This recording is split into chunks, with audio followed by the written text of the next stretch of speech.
Mga kapuso, ginpa-idalom sa red kag yellow alert sa National Grid Corporation of the Philippines ang Visayas Grid kung sa diin kabahin ng mga subgrid sa Panay kag Negros subong adlaw bago sa manipis nga supply sang kuryente. Base sa advisory sang NGCP, nangin epektibo ang red alert alas 12 kay inasang udto, tubtob alas 5 sininga hapon. Liwat naman ini ipatuman alas 6, tubtob alas 8 subong nga gabi. May mga oras naman nga yara sa yellow alert ang grid. Sa karon may 20 ka planta sa grid nga yara sa forced outage o naka-shutdown, samtang 8 naman ang naga-operate sa limitado nga kapasidad nga nagresulta sa pagkadula sang 621.6 megawatts na supply sa Visayas. Bangod sini mas mataas ang peak demand sa kuryente nga nagdanga sa 2,525 megawatts sang sa available capacity nga 2,462 megawatts.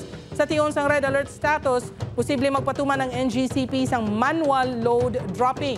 Wala pa man sang indikasyon kung saan liwat makaserbisyo sa grid ang naka-forced outage ng mga planta.